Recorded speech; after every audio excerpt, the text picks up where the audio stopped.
O desejado de todas as nações, capítulo 75, perante Anás e o tribunal de Caifás.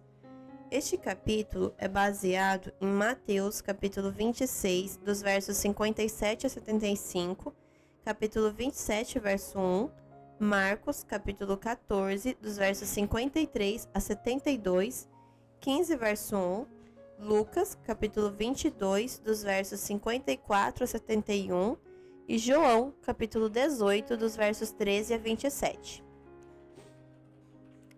Através do ribeiro de Cedron, de hortos, olivais e das silenciosas ruas da cidade adormecida, levaram precipitadamente a Jesus. Passava de meia-noite e os gritos de vaia da turba que o seguia irrompiam, agudos, no silêncio do espaço. O Salvador estava manietado e vigiado de perto, e movia-se dolorosamente, em ansiosa pressa. Porém, marchavam com ele os que o haviam prendido, rumo ao palácio de Anás, ex-sumo sacerdote. Anás era o líder da família sacerdotal em exercício, e em deferência para com sua idade, era reconhecido pelo povo como sumo sacerdote. Buscava-se e cumpria-se o seu conselho como a voz de Deus. Ele devia ver primeiro a Jesus. Cativo do poder sacerdotal, devia estar presente ao interrogatório do prisioneiro.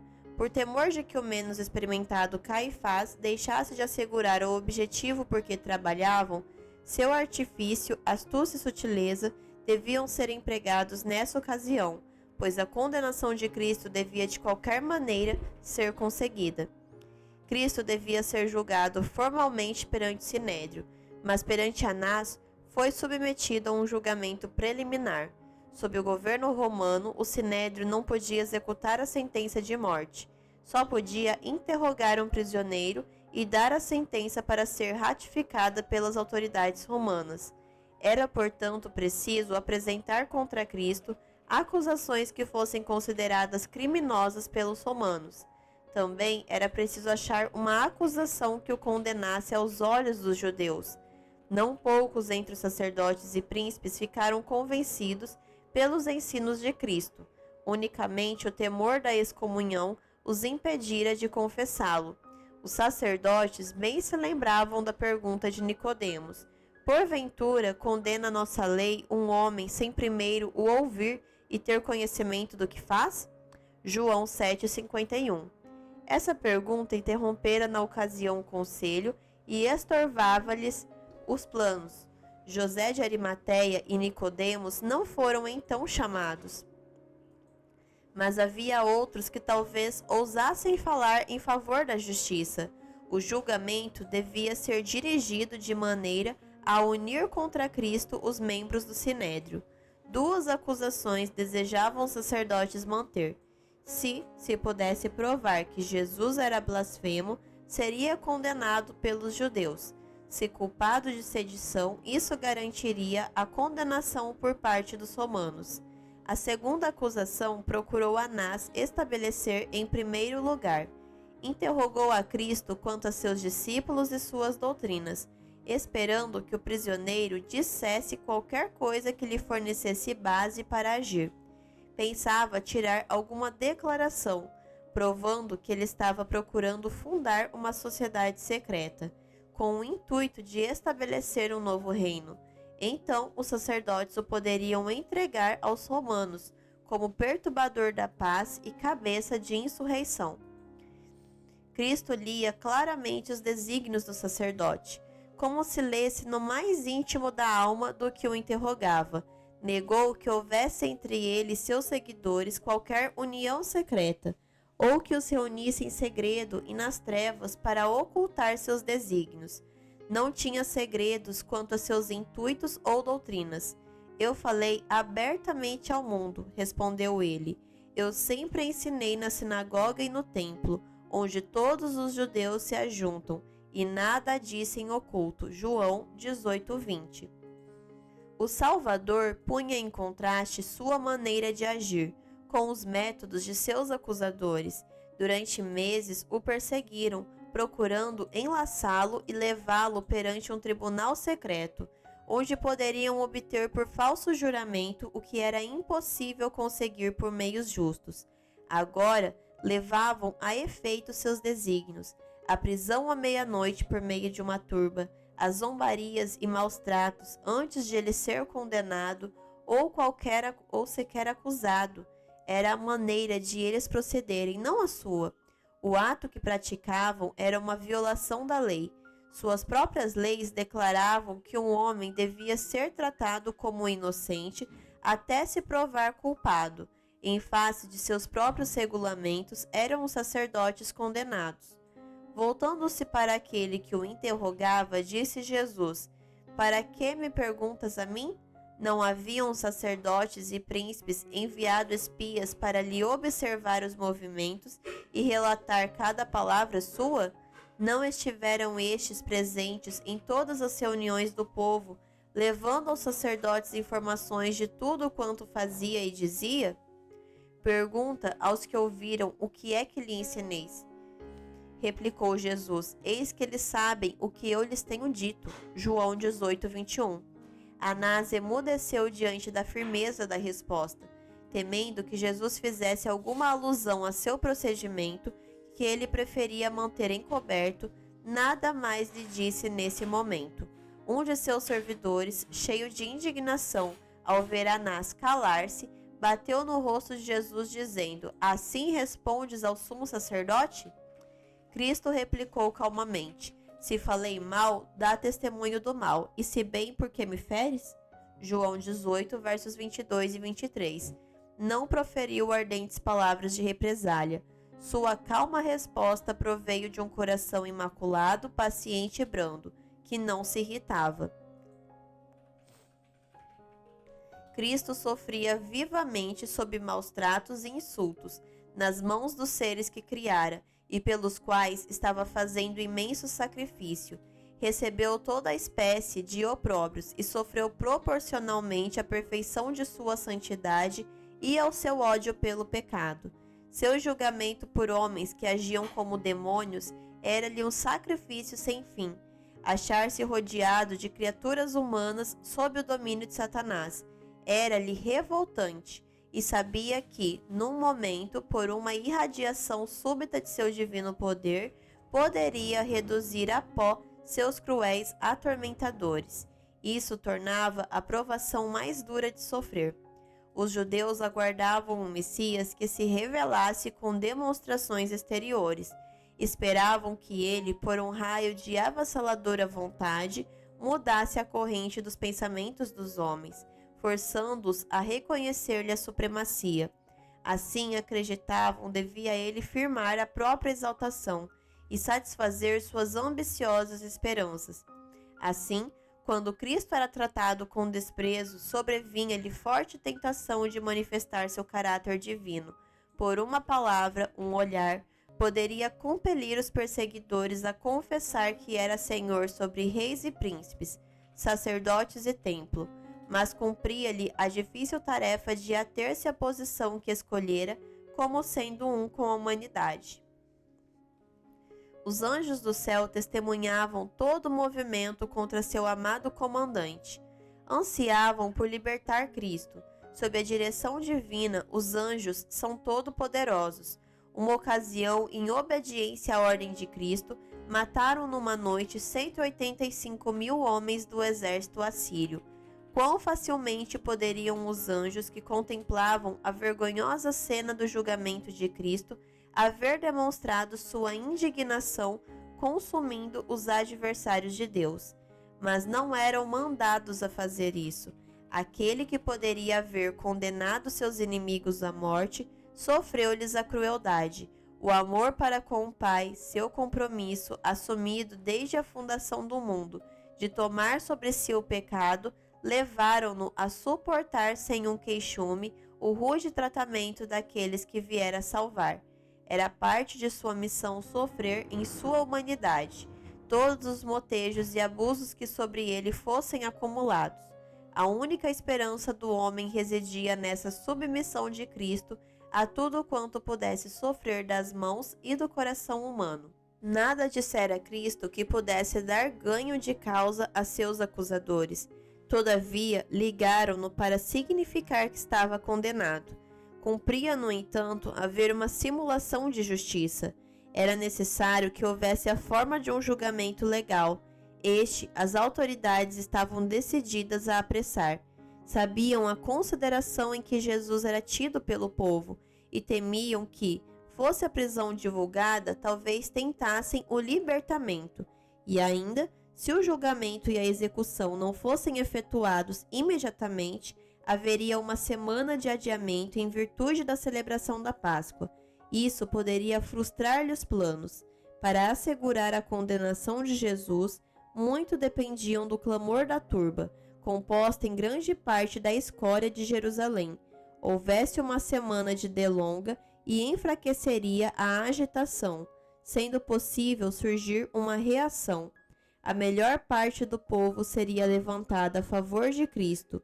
Muitos se apresentariam com testemunhos em prol de sua reivindicação, expondo as poderosas obras que fizera.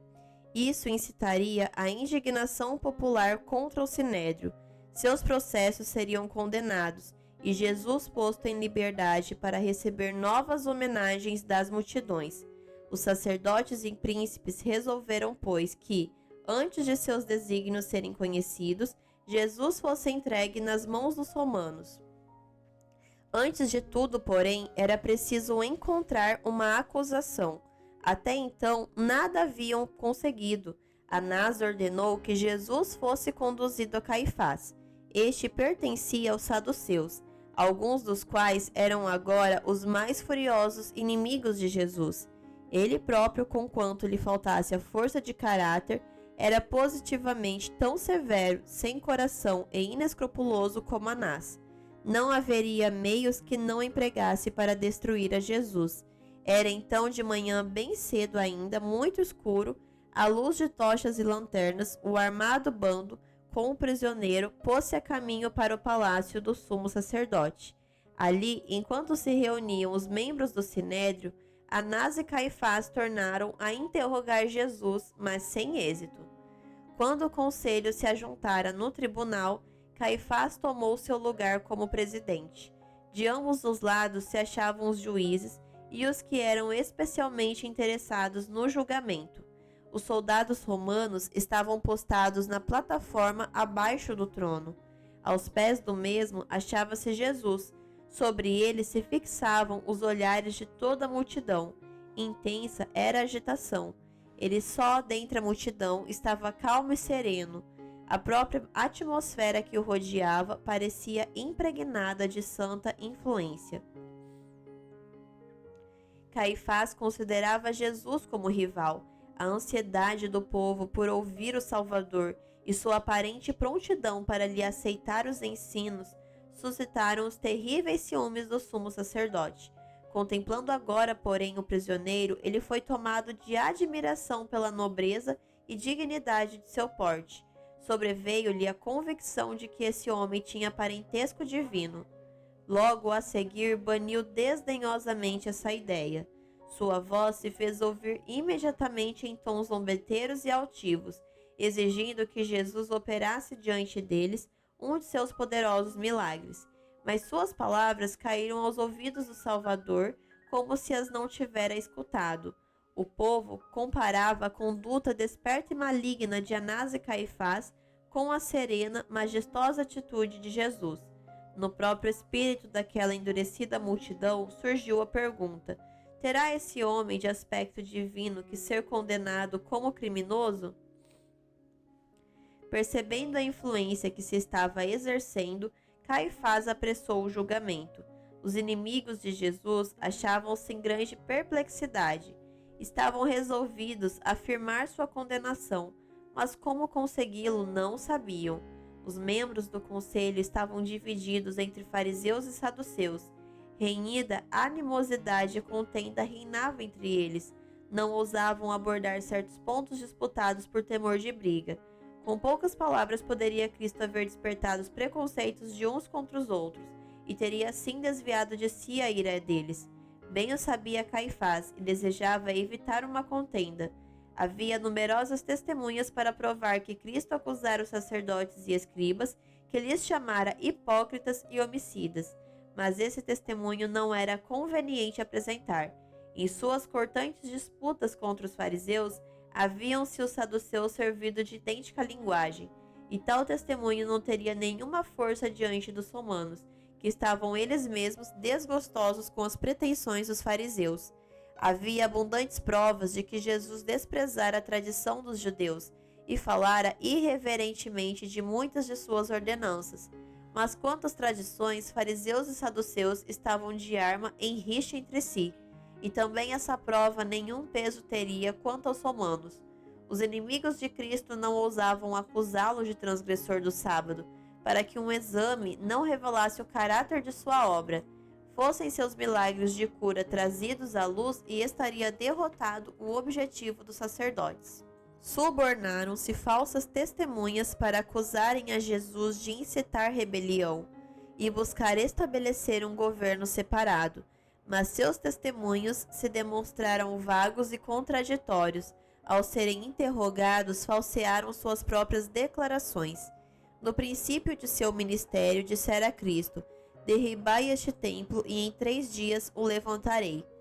Na figurada linguagem da profecia, predissera assim sua própria morte e ressurreição. Ele falava do templo de seu corpo, João 2, versos 19 e 21. Essas palavras compreenderam os judeus em seu sentido literal, como se referindo ao templo de Jerusalém. De tudo quanto Cristo dissera, não podiam os sacerdotes encontrar nada de que se servir contra ele, a não ser isso. Torcendo essas palavras, esperavam tomar vantagem. Os romanos tinham se empenhado em reconstruir e embelezar o templo, e dele muitos se orgulhavam. Qualquer desprezo a ele manifestado incitar-lhes-ia certamente a indignação. Nisto, tanto romanos como judeus, fariseus e saduceus estavam em harmonia, pois todos tinham o templo em grande veneração. A esse respeito, encontraram-se 2 testemunhas cuja declaração não era contraditória como a das outras. Uma delas, que fora subornada para acusar Jesus, declarou: este disse: eu posso derribar o templo de Deus e reedificá-lo em 3 dias. Assim eram desfiguradas as palavras de Cristo. Se fossem relatadas tais quais ele as proferira, não teriam eles conseguido sua condenação, nem mesmo por meio do sinédrio. Fosse Jesus um simples homem como os judeus pretendiam, sua declaração haveria apenas indicado um espírito irrazoável, jactancioso, mas não poderia ter sido considerada blasfêmia. Mesmo torcidas pelas falsas testemunhas, essas palavras nada continham que pudesse ser olhado pelos romanos como crime digno de morte. Pacientemente escutava Jesus os contraditórios testemunhos. Nem uma palavra proferia em defesa própria. Por fim, os acusadores viram-se emaranhados, confusos e enfurecidos. O julgamento não avançava. Dir-se-ia que suas tramas iam fracassar. Caifás estava desesperado. Restava um único recurso. Cristo devia ser forçado a condenar a si mesmo. O sumo sacerdote ergueu-se da cadeira de juiz, fisionomia transtornada pela paixão, indicando pela voz e as maneiras que estivesse em seu poder e abateria o preso que se achava diante dele. Não respondes coisa alguma ao que estes depõem contra ti? Mateus 26, 62, exclamou. Jesus guardou silêncio. Ele foi oprimido, mas não abriu sua boca. Como um cordeiro foi levado ao matadouro, e como a ovelha muda perante os seus tosqueadores, ele não abriu a sua boca. Isaías 53, verso 7. Por fim, Caifás, erguendo para o céu a mão direita, dirigiu-se a Jesus na forma de um solene juramento. Conjuro-te pelo Deus vivo que nos digas se tu és o Cristo, o Filho de Deus. Mateus 26, 63. Em face desse apelo, não podia Cristo permanecer silencioso. Havia tempo de ficar mudo e tempo de falar. Não falara antes que fosse diretamente interrogado. Sabia que responder agora era tornar certa sua morte, mas o apelo era feito pela mais alta autoridade reconhecida da nação, e em nome do Altíssimo, Cristo não deixaria de mostrar o devido respeito pela lei. Mais ainda, Sua própria relação para com o Pai era invocada. Precisa declarar plenamente seu caráter e missão. Dissera aos discípulos: qualquer que me confessar diante dos homens, eu o confessarei diante de meu Pai que está nos céus. Mateus 10:32. Agora, pelo próprio exemplo, repetiu a lição. Todos os ouvidos se inclinaram para escutar, e todos os olhos se fixaram em seu rosto ao responder. Tu o disseste. Uma luz celeste parecia iluminar-lhe o pálido semblante, ao acrescentar: digo-vos, porém, que vereis em breve o Filho do Homem assentado à direita do poder e vindo sobre as nuvens do céu. Mateus 26:64. Por um momento, a divindade de Cristo irrompeu através do invólucro humano. O sumo sacerdote recuou diante do penetrante olhar do Salvador. Aquele olhar parecia ler-lhe os pensamentos ocultos e arder-lhe no coração. Nunca, no resto de sua vida, esqueceu aquele perscrutador olhar do perseguidor Filho de Deus. Vereis em breve, disse Jesus, o Filho do Homem assentado à direita do poder e vindo sobre as nuvens do céu. Nessas palavras apresentou Cristo o reverso da cena que então ocorria. Ele, o Senhor da vida e da glória, estaria sentado à destra de Deus. Seria o juiz de toda a terra e de suas decisões não haveria apelação. Então tudo que estava oculto seria trazido à luz da presença divina e o juízo feito sobre cada homem segundo as suas obras. As palavras de Cristo sobressaltaram o sumo sacerdote. A ideia de que haveria uma ressurreição de mortos quando todos se achariam diante do tribunal de Deus para ser recompensados segundo as suas obras era um pensamento aterrador para Caifás. Ele não desejava crer que, no futuro, receberia a sentença segundo as suas ações. Acudiram-lhe à mente como um panorama as cenas do juízo final.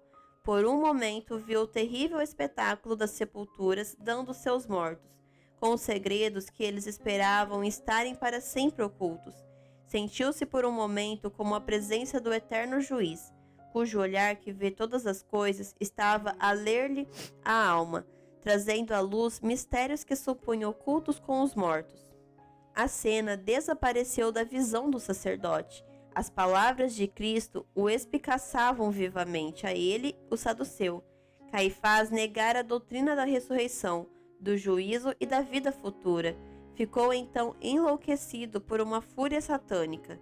Esse homem, um preso diante dele, havia de atacar suas mais acariciadas teorias, rasgando os vestidos para que o povo visse o pretenso horror que experimentava, exigiu que, sem posteriores preliminares, fosse o preso condenado por blasfêmia.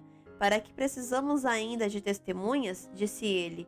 Eis que bem ouvistes agora sua blasfêmia. Que vos parece? Mateus 26, versos 65 e 66. E todos o condenaram.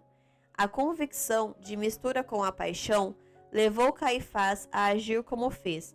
Estava furioso consigo mesmo por crer nas palavras de Cristo e, em lugar de rasgar o coração sob um profundo sentimento da verdade e confessar ser justo o Messias, rasgou as vestes sacerdotais e em decidida resistência. Esse ato era de profunda significação. Mal compreendia Caifás o seu sentido. Nesse ato, realizado para influenciar os juízes e garantir a condenação de Cristo, condenara o sumo sacerdote a si mesmo. Pela lei divina, estava desqualificado para o sacerdócio. Proferira sobre si mesmo a sentença de morte. O sumo sacerdote não devia rasgar as vestes. Pela lei levítica, isto era proibido sob pena de morte. Em circunstância alguma, em nenhuma ocasião, devia o sacerdote rasgar os vestidos.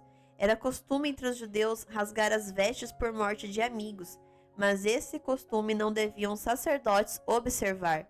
Por Cristo fora dada a Moisés ordem expressa sobre isso. Levítico 10:6. Tudo que era usado pelo sacerdote devia ser de uma só peça e isento de defeito. Por aquelas belas vestes oficiais estava representado o caráter do grande protótipo, Jesus Cristo.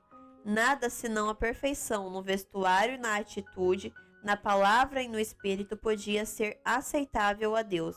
Ele é santo e sua glória é perfeição. Devem ser representados pelo serviço terrestre. Coisa alguma senão a perfeição poderia representar devidamente a santidade do serviço celestial. Os homens finitos poderiam rasgar o próprio coração, mostrando espírito arrependido e humilde. Isso seria distinguido por Deus, mas nenhum rasgão deveria ser feito no vestido sacerdotal, pois isso mancharia a representação das coisas celestiais. O sumo sacerdote que ousasse apresentar-se em sagrado ofício e empenhar-se no serviço do santuário com as vestes rasgadas era considerado como se tendo separado de Deus. Rasgando-as, excluir a si mesmo de ser um personagem representativo. Não mais era aceito por Deus como sacerdote em ofício. Essa maneira de agir de Caifás mostrava a paixão humana, a humana imperfeição. Rasgando as vestes, tornou Caifás de nenhum efeito a lei divina. Para seguir a tradição dos homens, uma lei de feitura humana estipulava que em caso de blasfêmia podia o sacerdote rasgar o vestido em horror pelo pecado e ficar sem culpa. Assim, era a lei divina anulada pela dos homens. Cada ato do sumo sacerdote era observado com interesse pelo povo, e Caifás pensou causar efeito exibindo sua piedade. Nesse ato, porém, destinado a servir de acusação a Cristo, estava ultrajando aquele de quem Deus dissera: "O meu nome está nele." Êxodo 23, 21. Ele próprio estava blasfemando, achando-se sob a condenação de Deus, proferiu sentença contra Cristo como blasfemo. Quando Caifás rasgou as vestes, esse ato significou o lugar que, para com Deus, os judeus ocupariam daí em diante, como nação. O povo, outrora favorecido por Deus, estava se separando dele e se tornando rapidamente um povo rejeitado por Deus. Quando, sobre a cruz, Cristo exclamou: "Está consumado", João 19:30, e o véu do templo se rasgou em dois, o santo vigia declarou que o povo judeu rejeitara aquele que era o protótipo de todos os seus tipos, a substância de todas as suas sombras. Israel se divorciara de Deus. Bem podia então Caifás rasgar as vestes oficiais que indicavam pretender ele ser representante do grande sumo sacerdote, pois não mais tinham elas qualquer significação para ele ou para o povo. Bem podia o sumo sacerdote rasgar as vestes em horror por si mesmo e pela nação. O sinédrio declarara Jesus digno de morte, mas era contrário à nação judaica julgar um preso de noite. Numa condenação legal, coisa alguma se poderia fazer senão à luz do dia e em plena sessão do conselho.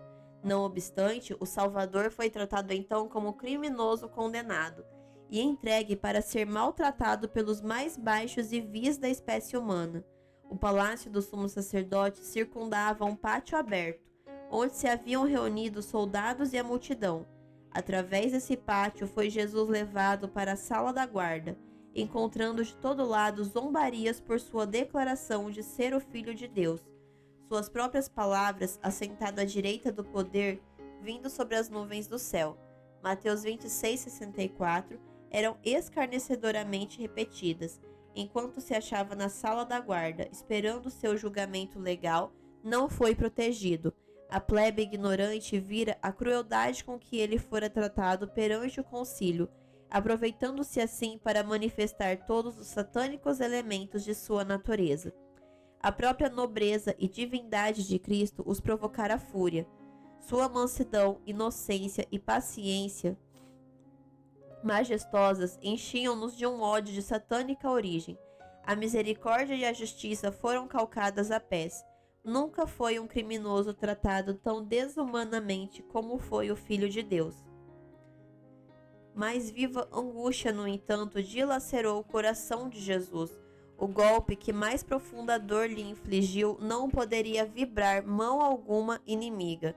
Enquanto ele suportava perante Caifás a farsa de um julgamento, fora negado por um dos discípulos. Depois de abandonarem o mestre no horto, 2 dos discípulos ousaram seguir à distância a turba que levara Jesus preso. Esses discípulos eram Pedro e João, Os sacerdotes reconheceram João como bem conhecido discípulo de Jesus e deram-lhe entrada na sala, esperando que, ao testemunhar a humilhação de seu guia, desdenharia ele a ideia de ser uma pessoa assim o Filho de Deus. João falou em favor de Pedro, conseguindo entrada para ele também. No pátio fora feito um fogo, pois era a hora mais fria da noite. Mesmo antes do amanhecer, um grupo estava reunido perto do fogo, e Pedro tomou presunçosamente lugar no mesmo. Não desejava ser reconhecido como discípulo de Cristo, misturando-se descuidosamente com a multidão. Esperava ser tomado por algum dos que levaram Jesus para a sala. Ao incidir, porém, a luz no rosto de Pedro, a porteira lançou-lhe um penetrante olhar. Notara que ele tinha entrado com João, observara-lhe na fisionomia o abatimento e pensou que poderia ser um discípulo de Cristo. Ela era uma das servas da casa de Caifás e estava curiosa. Disse a Pedro: "Não és também um dos seus discípulos?" Pedro sobressaltou-se e ficou confuso. Instantaneamente se fixaram nele os olhares do grupo.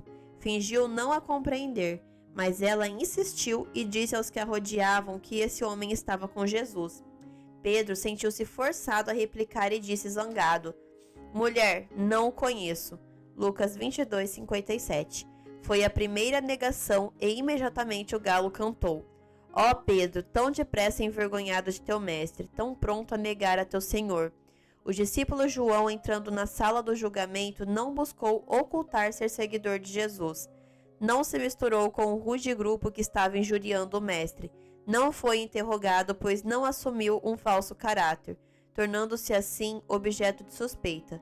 Procurou um canto retirado ao abrigo dos olhares da multidão, mas o mais próximo possível de Jesus. Ali podia ver e ouvir tudo o que ocorresse no julgamento de seu Senhor. Pedro não pretendia dar a conhecer sua verdadeira identidade. Ao assumir ar de indiferença, colocara-se no terreno do inimigo, tornando-se fácil presa da tentação. Houvesse ele sido chamado a combater por seu mestre, e teria sido um corajoso soldado, ao ser, porém, apontado pelo dedo do escárnio, demonstrou-se covarde. Muitos que não recuam diante da luta ativa por seu Senhor são, em face do ridículo, levados a negar sua fé, associando-se com aqueles a quem deviam evitar. Colocam-se no caminho da tentação, convidam o inimigo a tentá-los e são levados a dizer e fazer coisas de que, sob outras circunstâncias, nunca se tornariam culpados. O discípulo de Cristo que, em nossos dias, disfarça sua fé por temor de sofrimento ou ignomínia, nega seu Senhor tão realmente como fez Pedro na sala do julgamento. Pedro procurou não manifestar interesse no julgamento do mestre, mas tinha o coração confrangido de dor ao ouvir as cruéis zombarias e ver os maus tratos que ele estava sofrendo. Mais ainda, estava surpreendido e irritado de que Jesus assim se humilhasse a si e a seus seguidores, submetendo-se a esse tratamento. A fim de ocultar que na verdade sentia, procurou unir-se aos seus perseguidores de Jesus em seus intempestivos gracejos. Seu aspecto, no entanto, não era natural. Estava representando uma mentira, e conquanto procurasse falar despreocupadamente, não podia suster expressões de indignação ante os abusos acumulados contra o mestre. Pela segunda vez foi a atenção chamada para ele, sendo novamente acusado de ser o seguidor de Jesus. Declarou então com juramento: "Não conheço tal homem." Outra oportunidade lhe foi dada ainda. Passara-se 1 hora, quando um dos servos do sumo sacerdote, sendo parente próximo do homem cuja orelha Pedro cortara, lhe perguntou: "Não te vi eu no horto com ele?" Também este verdadeiramente estava com ele, pois também é galileu. Tua fala te denuncia. Diante disso, Pedro se exaltou. Os discípulos de Jesus eram notados pela pureza da linguagem, e para enganar bem a seus interlocutores e justificar o aspecto que assumira, Pedro negou então ao mestre com imprecação e juramento. Novamente o galo cantou. Pedro o ouviu, e então lembrou as palavras de Jesus: "Antes que o galo cante 2 vezes, 3 vezes me negarás." Marcos 14:30. Quando os degradantes juramentos acabavam de sair dos lábios de Pedro e o penetrante canto do galo lhe ressoava ainda no ouvido, o Salvador voltou-se dos severos juízes, olhando em cheio ao pobre discípulo. Ao mesmo tempo, os olhos de Pedro eram atraídos para o Mestre. Naquele suave semblante leu ele profunda piedade e tristeza. Nenhuma irritação, porém, se via ali. À vista daquele rosto pálido e sofredor, daqueles trêmulos lábios, daquele olhar compassivo e cheio de perdão, penetrou-lhe a alma como uma seta. Despertou-se a consciência, ativou-se a memória. Pedro recordou sua promessa de poucas horas antes, de que havia de ir com seu Senhor à prisão e à morte. Lembrou-se de seu desgosto quando no cenáculo ele lhe dissera que havia de negar seu Senhor 3 vezes naquela noite. Pedro acabava mesmo de declarar que não conhecia Jesus, mas compreendia agora com amarga dor quão bem o Senhor o conhecia e quão exatamente lhe lera o coração, cuja falsidade nem ele próprio conhecia. Acudiram-lhe recordações em tropel. A terna misericórdia do Salvador, sua bondade e longanimidade, sua brandura e paciência para com os errantes discípulos, tudo lhe veio à memória. Lembrou a advertência: Simão, eis que Satanás vos pediu para vos cirandar como trigo, mas eu roguei por ti, para que a tua fé não desfaleça. Lucas 23, versos 31 e 32. Refletiu com horror em sua própria ingratidão, falsidade e perjúrio. Olhou uma vez mais para o mestre e viu sacrílega mão levantada para lhe bater na face. Incapaz de suportar por mais tempo a cena, precipitou-se, coração quebrantado, para fora da sala, e avançou pela solidão e a treva, sem saber nem cuidar para onde. Encontrou-se enfim no Getsêmani. A cena de poucas horas antes acudiu-lhe vivamente à memória. O rosto sofredor de Jesus, manchado de sanguinolento suor e convulsionado pela agonia, surgiu diante dele. Lembrou-se com atroz remorso que ele chorara e se angustiara sozinho em oração, ao passo que os que se lhe deviam ter unido naquela probante hora estavam adormecidos. Lembrou-lhe a solene recomendação: vigiai e orai, para que não entreis em tentação. Mateus 26, 41. Testemunhou novamente a cena na sala do julgamento. Foi-lhe tortura ao coração a sangrar, saber que ajuntara o maior peso à humilhação e pesar do Salvador.